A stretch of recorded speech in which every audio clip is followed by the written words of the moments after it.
नमस्कार दोस्तों, कलयुग के चमत्कार संतों की वाणी में आप सबका स्वागत है।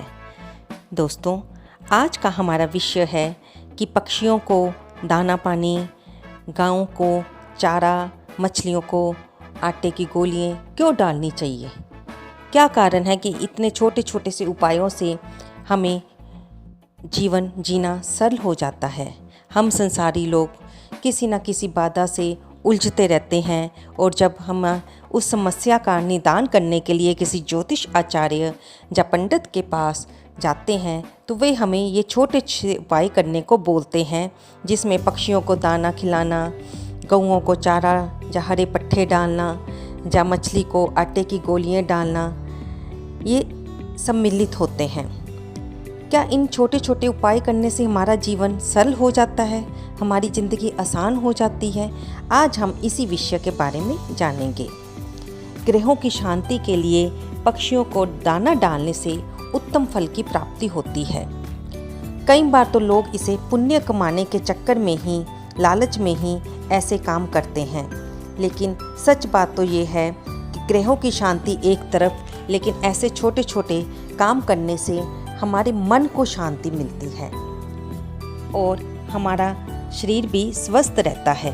दोस्तों, अगर हम अपने घर में पारिवारिक कलेश से गुजर रहे हैं या हम किसी बीमारी से निकल रहे हैं तो ये उपाय हमें उन बीमारी से निकलने से, कलेश से निकलने से मदद करते हैं और इससे हमारे पाप भी धुलते हैं और मन को खुशी और शांति मिलती है। चींटी, चिड़िया, कबूतर, तोता, कौवा, गाय, कुत्ता, मछली, इन सबको नियमित रूप से कुछ ना कुछ खिलाते रहने से हम प्रभु की कृपा के पात्र भी बनते हैं। भगवान ने हम सबको जन्म दिया है और इन बेजुबान जानवरों को भी कुछ ना कुछ देते रहना ये हमारा धर्म है और पुराणों के हिसाब से कर्तव्य भी है। हम देखेंगे कि अलग अलग उपायों में अलग अलग अनाज का प्रयोग किया जाता है। अगर हम सूरज की पीड़ा दूर करनी हो तो इन्हें गेहूं खिलाना चाहिए और अगर हमें मानसिक परेशानियां हो तो चावल खिलाने चाहिए।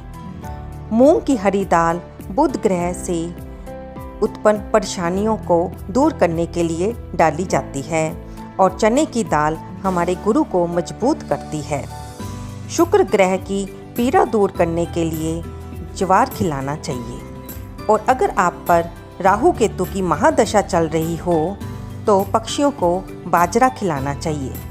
कौवों, कुत्तों को रोटी का ग्रास देने से शनि, राहु और केतु की प्रसन्नता प्राप्त होती है।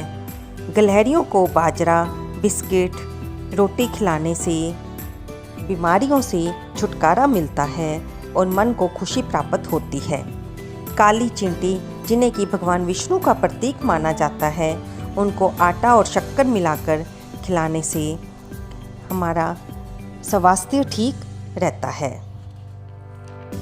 दोस्तों, इसी के चलते आम तौर पर पक्षियों को बाजरा और अनाज के दाने खिलाए जाते हैं। जिनका बुध कमज़ोर है उनको अनाज खिलाना चाहिए। हमें पक्षियों को सुबह और दोपहर को के समय दाना डालना चाहिए, उनके पानी की भी व्यवस्था करनी चाहिए। शिक्षा में भी एकाग्रता चाहने के लिए या संतान के संबंधी कोई परेशानी हो तो भी ऐसा करने से इसके उचित परिणाम मिलते हैं। घर में सुख समृद्धि आती है, लक्ष्मी का वास होता है और मन में एक अद्भुत तरह से आनंद का संचार होता है कि हमने कुछ अच्छा काम किया।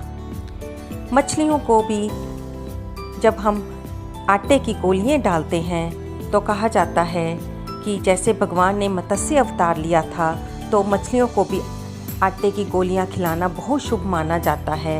इससे धन का आगमन होता है। दोस्तों, हमें ये छोटे छोटे उपाय करते रहने से हमारे जीवन में खुशियाँ भी आती हैं, हमें मानसिक परेशानियों से भी छुटकारा मिलता है, तनाव से छुटकारा मिलता है, ग्रह क्लेश संबंधी परेशानियों से छुटकारा मिलता है, हमारा स्वास्थ्य अच्छा होता है और हमारे नौकरी संबंधी समस्याएं भी दूर होती हैं और धन का भी आगमन होता है। दोस्तों, अगर आप इसे उपाय के तौर पर ना भी करना चाहें तो भगवान के ही प्राणी, प्रभु के ही प्राणी मानकर सीता राम में सब जग जानी, करहूँ प्रणाम जोड़ी जुग पानी। इन पक्षियों को, मछलियों को, इन पशुओं को दाना पानी चारा डालते रहने से आपको खुशी ही मिलेगी, आपका कोई नुकसान नहीं होगा। दोस्तों, आपको ये वीडियो कैसी लगी कृपया कमेंट करके अवश्य बताएं। इसे लाइक करें, शेयर करें और सब्सक्राइब करें। धन्यवाद दोस्तों।